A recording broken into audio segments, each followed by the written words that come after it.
The notification sound on my phone had become my favorite music.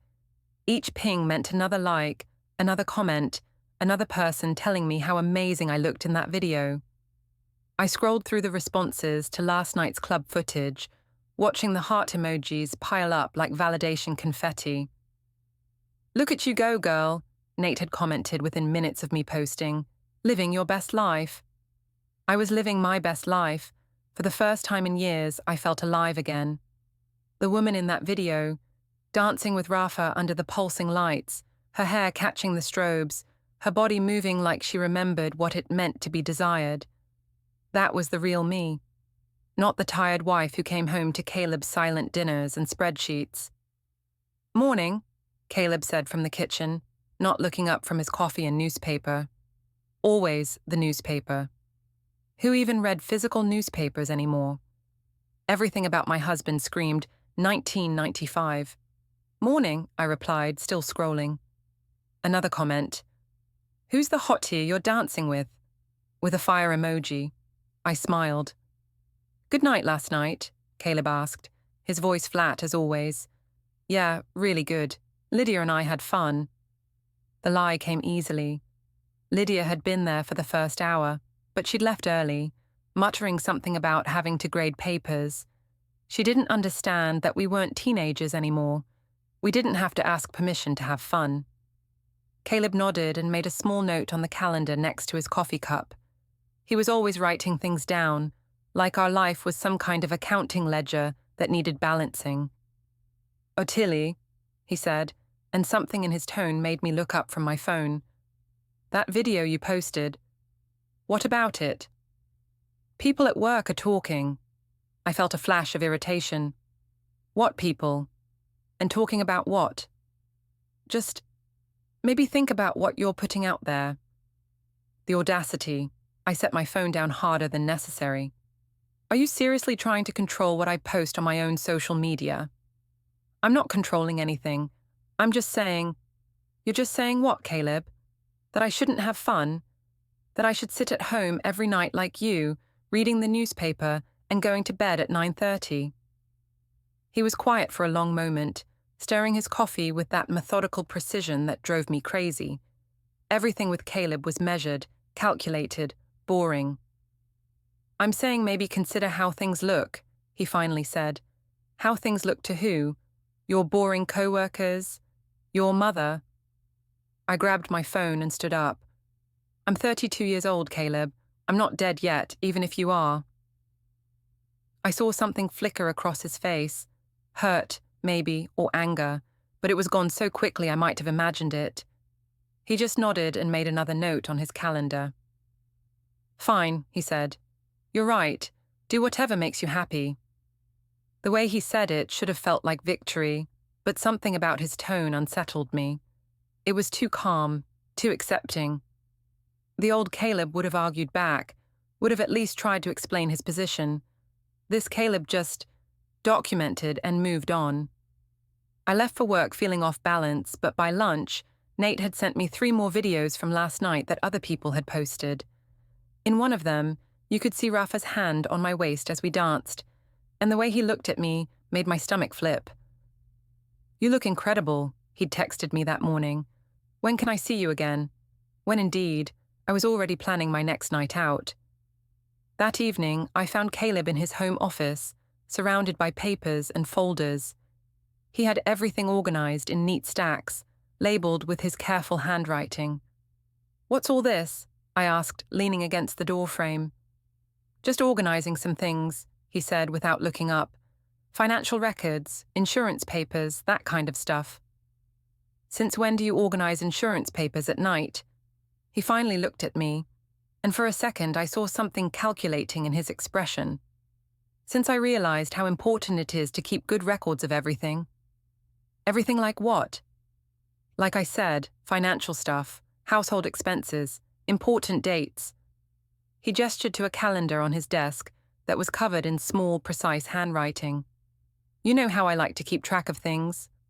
I did know. It was one of the things that had attracted me to him initially, his stability, his reliability.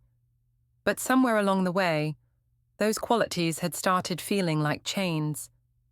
"Well, don't stay up too late with your tracking," I said, and went to get ready for bed. But as I brushed my teeth, I couldn't shake the feeling that something had shifted. The way Caleb had looked at me, the careful organization of his papers, the notes on the calendar, it all felt deliberate in a way that made me uncomfortable. I checked my phone one more time before sleep. The club video had over 200 likes now, and Rafa had sent another message. "Can't stop thinking about last night." Neither could I, and I was already planning to make sure there would be many more nights like it. I woke up to find Caleb already gone, which was unusual. He typically left at exactly 7:45 a.m. after his precisely timed morning routine. But it was only 6:30, and his coffee cup was already washed and put away. In the kitchen, I noticed something odd. Where we used to have our matching blue coffee mugs sitting together, there were now two different mugs on opposite sides of the counter. Mine, the blue one I'd always used, was on the left near the window. On the right, near the newspaper stack, sat a plain white mug I'd never seen before. It was such a small thing, but it felt deliberate. Everything with Caleb felt deliberate these days. My phone buzzed. A text from Rafa. "Lunch today? I know this great little place downtown." I found myself smiling as I typed back, "Yes. Noon? Perfect. Can't wait to see you again." The thrill of anticipation made me feel more awake than coffee ever could. This was what I'd been missing. The excitement of someone wanting to see me.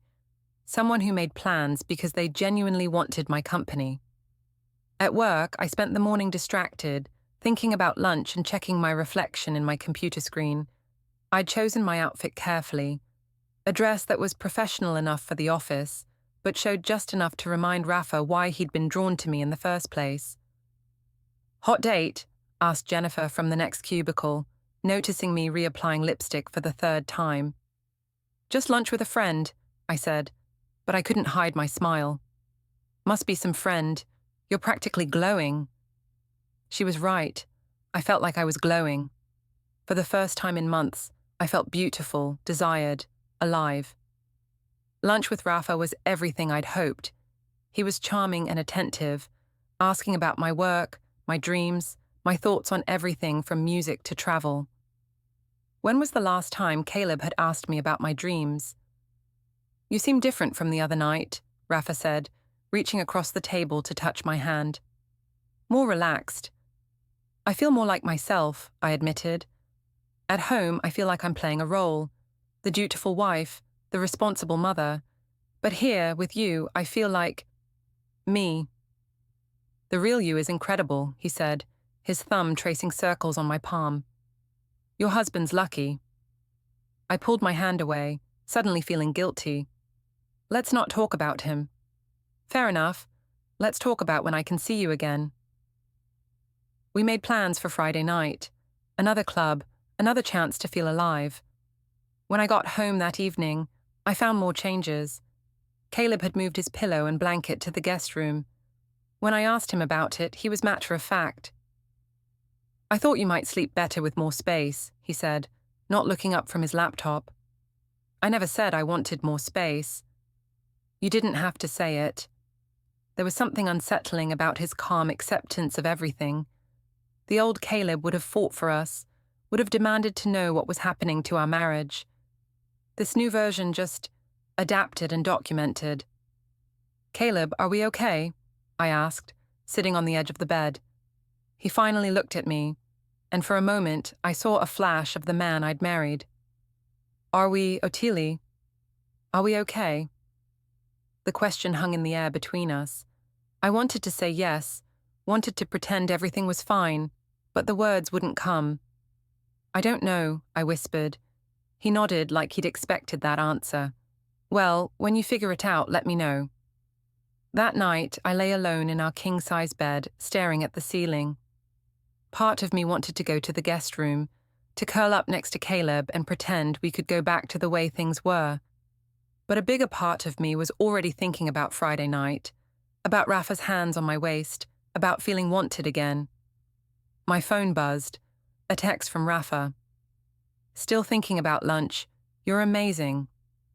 I smiled in the darkness and typed back, You too. Friday can't come fast enough. I know, I replied, and realized I meant it. In the morning, I found a new addition to Caleb's morning routine. Along with his newspaper and coffee, he now had a small notebook where he wrote down something. When I asked about it, he said it was just work stuff, but I caught a glimpse of the page when he went to shower, and I saw my name written at the top, followed by dates and what looked like brief notes. Before I could read more, I heard the shower turn off and quickly moved away. Some people keep journals, Caleb said when he came back, catching me near his notebook. I keep lists. Lists of what? Important things. Things I don't want to forget. The way he said it sent a chill down my spine, but I pushed the feeling away. Caleb was just being Caleb, methodical and organized to a fault. It didn't mean anything, did it? Friday night couldn't come fast enough. I'd spent the entire week thinking about Rafa, about dancing, about feeling alive again. I'd even bought a new dress, red, form-fitting, the kind of dress that made me feel powerful. Going out again? Caleb asked as I got ready. He was sitting on the couch, laptop open, working on something that required his usual intense focus. Lydia wants to try that new place downtown, I lied smoothly. Have fun, he said, not looking up. His indifference should have bothered me, but instead it felt like permission. If he didn't care enough to even look at me, then why should I feel guilty about going out? The club was packed, the music loud and intoxicating. Rafa was waiting for me at the bar, looking impossibly handsome in a black shirt that showed off his arms. When he saw me, his face lit up. You look incredible, he said, pulling me close for a hug that lasted just a little too long. You don't look so bad yourself, I replied, feeling that familiar thrill. We danced for hours. Rafa was a good dancer, confident and skilled, and he made me feel like the most beautiful woman in the room. When slow songs came on, he pulled me close, his hands on my waist, my arms around his neck. I could feel other people watching us, could see phones pointed in our direction, but I didn't care. Let them watch. Let them see what it looked like when someone actually wanted to be with me. You're amazing, Rafa whispered in my ear during one particularly intimate song. So are you, I whispered back. When we finally took a break, Nate appeared with drinks and his usual enthusiasm. You two are on fire out there, he said, grinning. I got some great videos. This is definitely going viral. Post them, I said, feeling reckless and free. Post everything. And he did. By the time I got home at 2 a.m., my phone was buzzing constantly with notifications. The videos were everywhere. On Instagram, TikTok, Facebook. Comments poured in from friends, acquaintances, even people I barely knew. Get it, girl. Living your best life. Who is this guy? He's gorgeous. Relationship goals. I fell asleep scrolling through the comments, feeling more validated than I had in years. But Monday morning brought a different kind of attention. At work, conversation stopped when I walked by. People huddled around computers, whispering. Jennifer from the next cubicle avoided eye contact. By lunch, I understood why. The videos had spread beyond my social circle. Someone had shared them in the office group chat. Someone else had sent them to the company-wide social committee.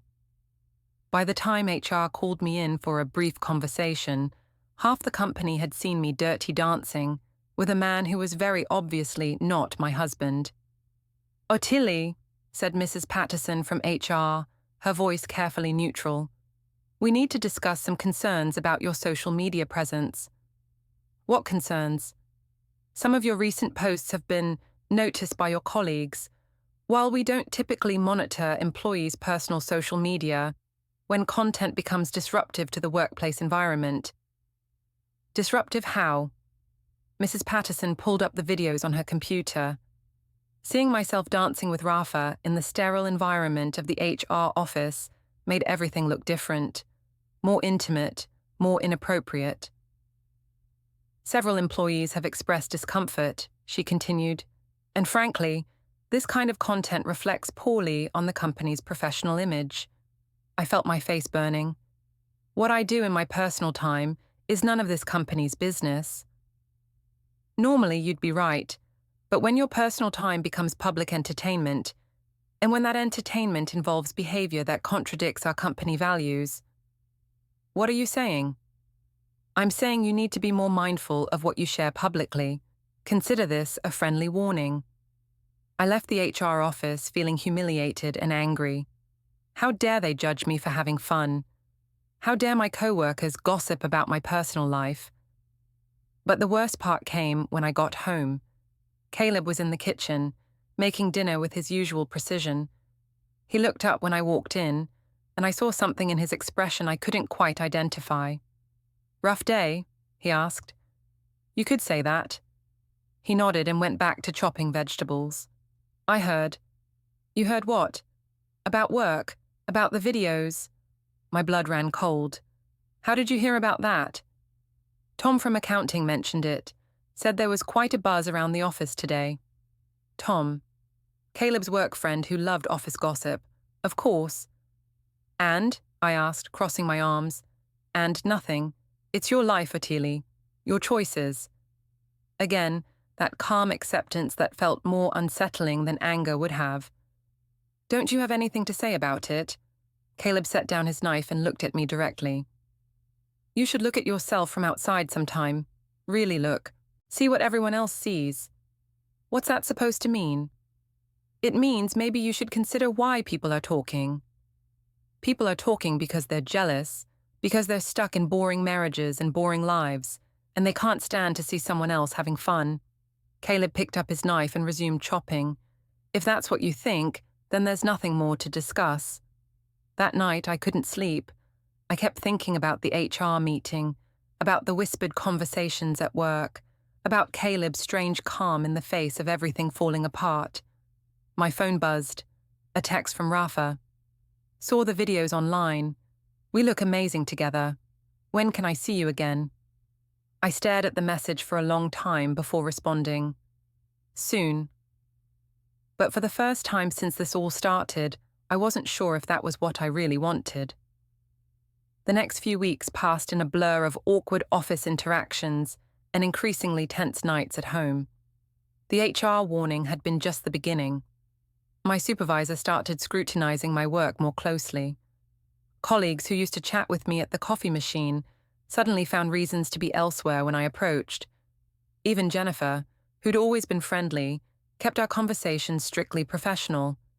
But the worst part was Caleb's response to everything, or rather, his lack of response. While I expected anger, jealousy, or at least some kind of emotional reaction, he just became more methodical, more organized, more distant. I started noticing things, file folders appearing on his desk with labels I couldn't quite read from the doorway.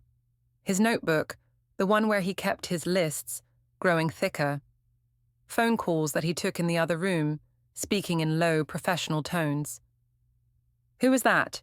I asked after one such call. "Work stuff," he said, making a note in his calendar. "At 8 o'clock at night?" "Time zones," he replied without looking up. I knew he was lying, but I couldn't prove it. And the more I pushed, the more he retreated behind his wall of calm professionalism. Things came to a head on a Thursday evening. I'd been out with Nate and a few other friends. An innocent dinner that had turned into drinks, which had turned into more drinks. By the time I got home, it was past midnight, and I was feeling reckless.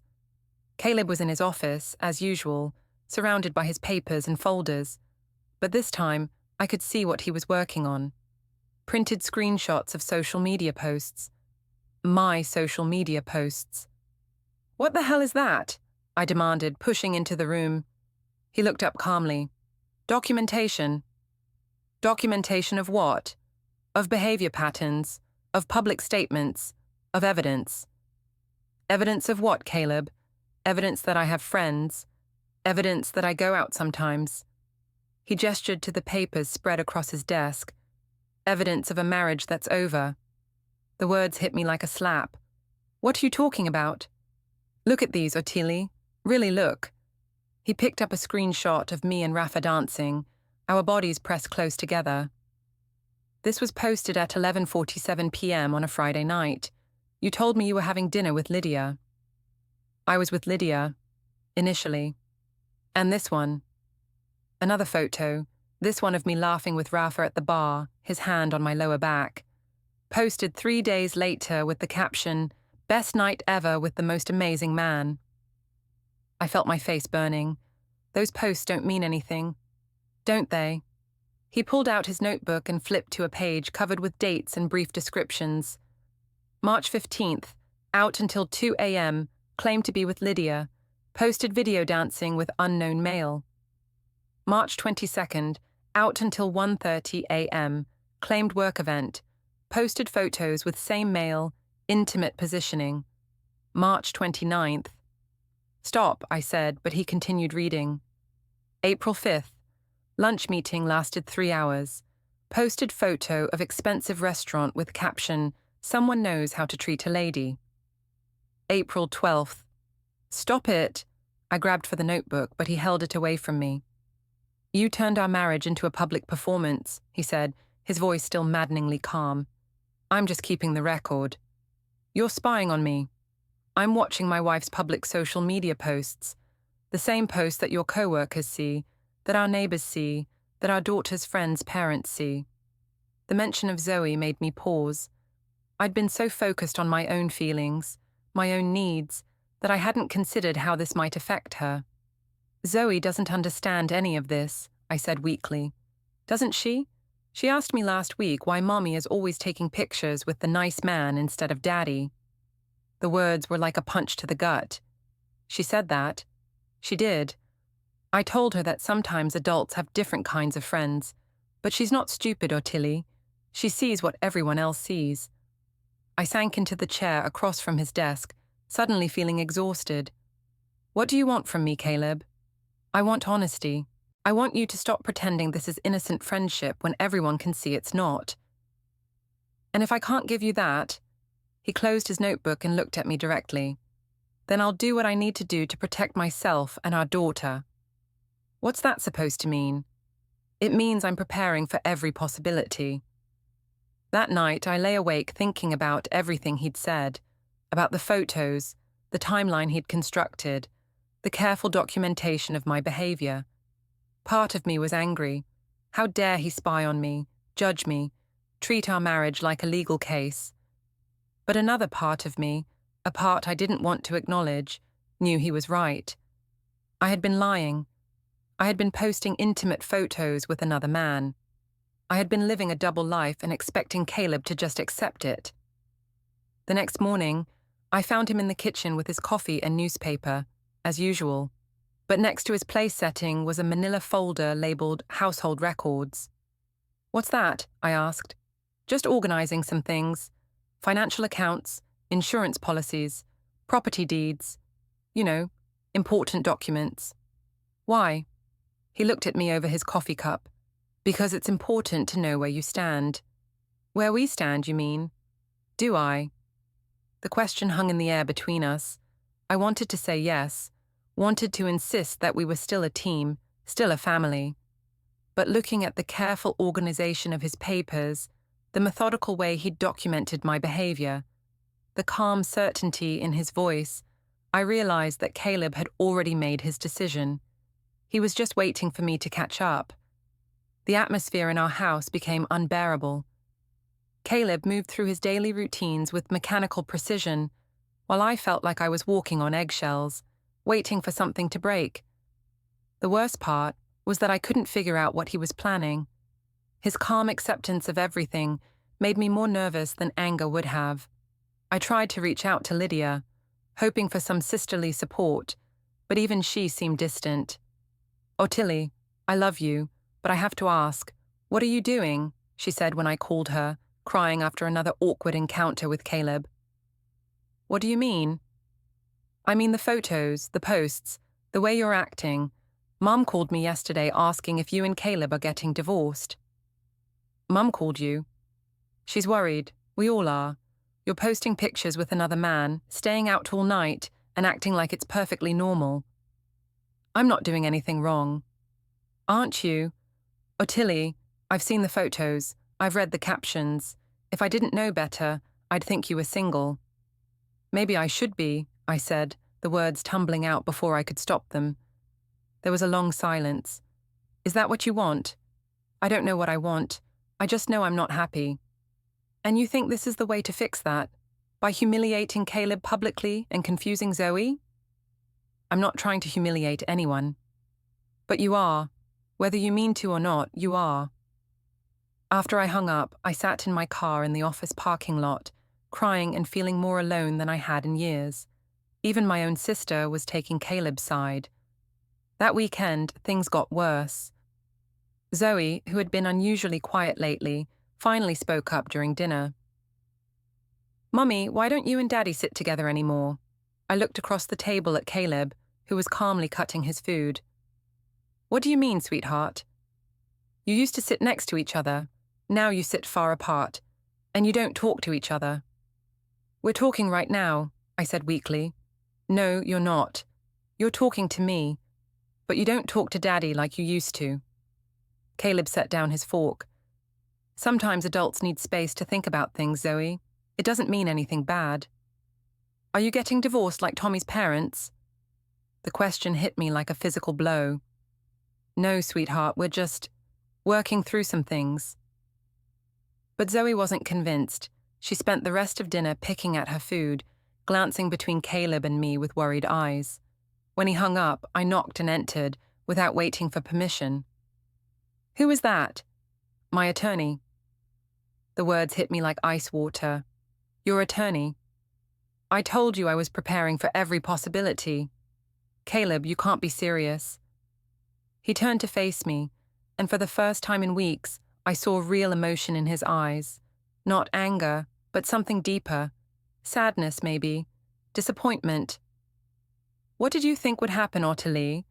Did you think I would just watch you live your life publicly with another man and pretend everything was fine?" I thought we could work through this." "Work through what? Your affair?" "It's not an affair." "Then what is it? What do you call intimate photos with another man? Secret lunch dates? Lying about where you are and who you're with?" I opened my mouth to argue, but no words came. Because he was right, and we both knew it. "I gave you chances," he continued. "I tried to talk to you. I tried to understand. But you kept escalating, kept pushing boundaries, kept making our private problems into public entertainment." "So you're just giving up?" "I'm protecting myself and our daughter. There's a difference." I felt panic rising in my chest. "Caleb, please, we can fix this. I'll stop seeing Rafa. I'll delete the posts. I'll do whatever you want." At exactly 9 a.m., a car pulled into our driveway. Not a delivery van, but a sleek black sedan with tinted windows. A woman in a sharp grey suit stepped out, briefcase in hand, and walked purposefully to the front door. My stomach dropped. This wasn't a package. This was finality. The doorbell rang once, crisp and professional. Caleb appeared from his office, calm as ever, and opened the door before I could move. "Miss Hargrove," he greeted her. "Right on time." She nodded, glancing at me briefly with polite neutrality. "Mr. Ellis, shall we proceed?" We sat at the dining table I'd chosen 6 years ago, the one we'd laughed over, assembling on a rainy Saturday. Now it held a stack of documents, neatly tabbed and highlighted. Ms. Hargrove, divorce attorney, I realized, opened her briefcase and began the recitation I'd dreaded. "Mr. Ellis has filed for dissolution of marriage on grounds of irreconcilable differences, supported by evidence of marital misconduct. The petition includes proposed terms for custody, asset division, and spousal support." I stared at the papers as she slid them across the table. Primary physical custody of Zoe to Caleb. I would have every other weekend and one midweek evening, with the possibility of expanding to joint after 6 months of demonstrated stability. The house remained his. He'd bought it before our marriage with inheritance money. I'd receive half the equity accrued during our time together, plus temporary spousal maintenance for 18 months. My car, my retirement account, personal belongings. Nothing more. "This is generous," Ms. Hargrove said, almost gently. "Many clients in similar circumstances seek sole custody and minimal support." Generous. The word tasted like ash. Caleb hadn't spoken yet. He simply watched me, expression unreadable. "I want to see the evidence," I said, voice thin. Ms. Hargrove opened a folder. Photos, grainy but unmistakable, of me and Raphael at the rooftop bar, his hand on my lower back, my head thrown back in laughter. Security footage from the hotel lobby, time-stamped 11:47 p.m. Text messages recovered from cloud backups I'd forgotten existed. Flirty exchanges, plans to meet, my own words calling our marriage stifling and predictable. A screenshot of the viral video from the gala, the one where I'd danced too close, laughed too loud, while Caleb stood alone by the bar holding our coats. I felt the blood drain from my face. "You've been collecting this for months." "Since the first rumor," Caleb said quietly. I hoped I was wrong. I kept hoping until I couldn't anymore. Ms. Hargrove cleared her throat. "Mr. Ellis is prepared to settle amicably if you sign today. Otherwise, we proceed to contested hearing. Discovery will make all of this public record. Zoe's school, your workplace, mutual friends, everyone will see the timeline." The threat wasn't shouted. It didn't need to be. I looked at Caleb. "You'd do that to me, to us?" "I'm doing it for Zoe," he answered. "She deserves to know the truth eventually. Better she hears it in age-appropriate pieces from us than in whispers at school or screenshots on her phone when she's older." Tears burned behind my eyes. "You never meant for her to get hurt," he finished. "But actions have their own momentum. You chose momentum over us." I signed. My hand shook so badly the signature looked foreign. Ms. Hargrove witnessed it, packed her briefcase, and left with the same efficient stride she'd arrived with. Caleb stayed seated after the door closed. "I'll move into the guest room tonight," he said. "I've already packed what I need for the next few weeks. Once the papers are processed, I'll find a place nearby. Zoe's school district. Same routines as much as possible. You planned everything." "I planned for the possibility. I hoped I wouldn't need it." That night, Zoe asked why Daddy was sleeping in the guest room. We told her the half-truth we'd rehearsed. Grown-ups sometimes need space to think. She accepted it with the solemnity only an 8-year-old can muster, then hugged us both extra tight before bed. The next week blurred. Movers arrived for Caleb's things while Zoe was at school. I watched them carry out the armchair we'd fought over buying, the bookshelf we'd filled together, the framed photo of the three of us at the lake last summer. Each item felt like a small amputation. Zoe came home to half-empty rooms and asked if Daddy was coming back soon. I said yes, he'd be back for dinner tomorrow, and we'd all eat together. Technically true. We did eat together, awkwardly, politely, 3 nights a week until Caleb found his own apartment 10 minutes away. The first weekend without him in the house, Zoe cried herself to sleep in my arms. "I want things to be like before," she whispered. "Me too, baby," I said, stroking her hair. "Me too." Counseling started the following month. Family sessions first, then individual. The therapist was kind but direct. "Ottilie, regret is useful only if it changes behavior." "Caleb, anger is valid, but holding on to it forever hurt Zoe more than anyone." Slowly, patterns emerged. Caleb was consistent, patient, organized, qualities I'd once dismissed as boring. I was impulsive, emotional, craving intensity I mistook for passion. Raphael had fed that hunger without ever intending to nourish anything lasting. 6 months in, Zoe began to stabilize. She still asked when we'd all live together again, but less often. She started drawing pictures of 2 houses with her in the middle, connected by bright crayon bridges. Caleb and I learned to coordinate, shared Google Calendar for school events, doctor appointments, birthdays. We sat together at her piano recital, clapped at the same moments, exchanged small smiles when she nailed the difficult passage. Not reconciliation, partnership. One evening, after dropping Zoe off, Caleb lingered on my doorstep. "You're doing better," he said, "with the routines, with showing up on time, she notices. I'm trying to be the parent she needs, not the one I was." He nodded. "That's all I ever wanted." No forgiveness was offered. None was demanded. Trust remained fractured, but respect had begun to grow in its place. A year after the filing, I stood in my smaller apartment, still boxes in corners, still echoes, looking at a photo Zoe had drawn for Mother's Day. 3 stick figures holding hands under 2 separate roofs, hearts linking them anyway. I'd wanted more: excitement, desire, the feeling of being chosen again. I'd chased it and lost almost everything, but I hadn't lost Zoe. Not completely. And in the wreckage, I'd found something I hadn't known I needed: the discipline to rebuild, piece by careful piece, the life I'd almost destroyed. Caleb had been right. It was too late for the marriage, but it wasn't too late to become someone worthy of the family we still shared. The man at the door was professional and polite, dressed in a simple business suit and carrying a leather portfolio. He asked for my full name, checked his paperwork, and handed me a thick manila envelope with the kind of calm efficiency that suggested he'd done this many times before. "Ottilie Vane?" "Yes." "You've been served. Have a good day, ma'am." I stood in the doorway, holding the envelope, watching him walk back to his car with steady, unhurried steps. My hands were shaking so badly, I could barely close the door. The envelope was heavy, official-looking, with my name typed on a white label. Inside, I found a stack of papers with "Petition for Dissolution of Marriage" printed across the top in bold letters.